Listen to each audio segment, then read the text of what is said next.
আসসালামু আলাইকুম, আশা করছি সব ভালো আছেন। স্যার ভাই স্বাগত জানাচ্ছি বাংলাদেশ থেকে। ওয়েলকাম টু মাই আদার ঈদের ভিডিও।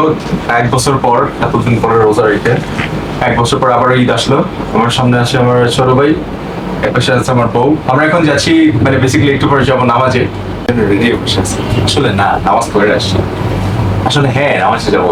যাই হোক, আমি নামাজ পড়ে আসছি, তো দেখতে থাকেন নামাজে যাই। আমি এখানে দেখেছি আম্মা কি করতেছে, কি রান্না করছে, চলেন দেখে আসি।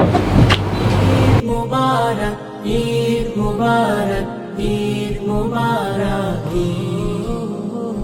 ईद मुबारक ईद मुबारक ईद मुबारक ও মন রমজানের ওই রোজার শেষে এলো খুশির A few moments later. নামাজ পড়ে এসে খাওয়ার জন্য আম্মু আর আমার ছোট খালা রান্না করছিল 2 ধরনের সেমাই, জর্দা, পায়েস, চটপটি ছিল। কারণ আম্মুকে বলছিলাম বেশি কিছু রান্না না করার জন্য, শুধু শুধু নষ্ট না করে সবকিছু খাওয়ার জন্য। আমার ছোট ভাই আসছে, নামাজ পড়ছিলি, গরু কোরবানি দিয়ে আসলাম না একটা মাংসটা। বান্ধবী কি এগুলো জেনেছিস? এগুলো জানিস তাই? আমার পক্ষ থেকে এগুলো জেনে দিস।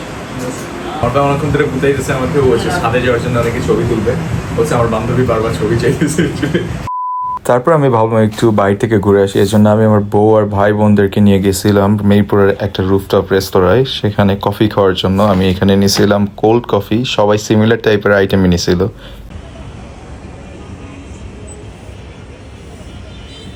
আমরা এখন রেস্তোরাঁ থেকে যাচ্ছি বাসার দিকে। দেখছিলাম যে আমার ছোট ভাইয়ের পিছে আছে সবাই, আজকাল সকালে রাখছিল এগুলো এখন খাওয়ার জন্য বাসায় যাচ্ছি। কিন্তু না, আমাকে সবাই বললো এখন বাসায় যাবে না। এরপর আমরা প্ল্যান করলাম মিরপুর বেড়িবাঁধ যাবো।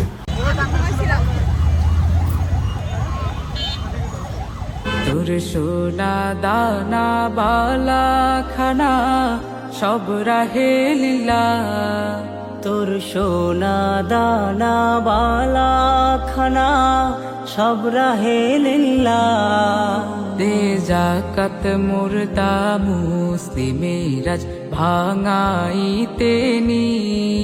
A few moments later. Bike থেকে আসলাম, আসার পরে যাবো আছে, সারাদিন দেখা হয় নাই। আবু তো আমার ঈদ কেমন কাটছে? ঈদ খুব ভালো কাটছে। এই জীবনের প্রথম নামাজ পড়ে এসে কিছু খেয়ে ঘুমিয়েছিলাম।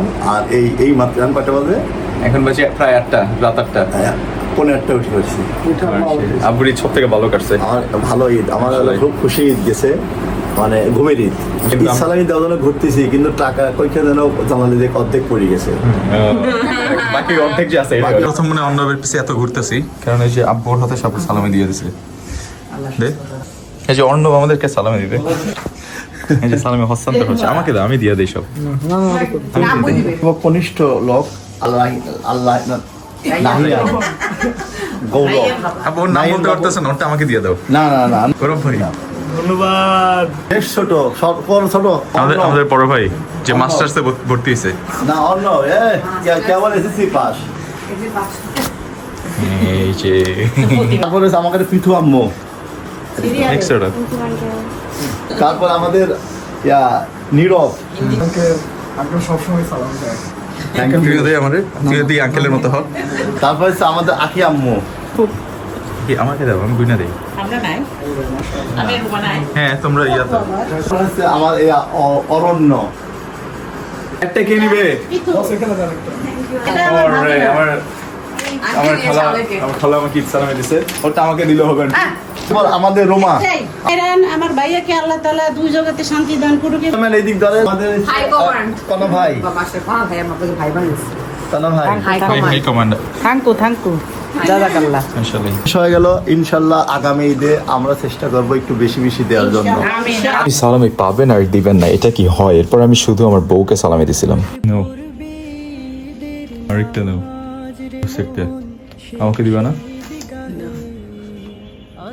আর লাগবে? নো সিদো আর নাই, আমারে দাও। রাত্রে আমরা সবাই মিলে গিয়েছিলাম আমার শ্বশুর বাড়িতে তাদের সাথে দেখা করার জন্য এবং রাতের খাবার খাওয়ার জন্য।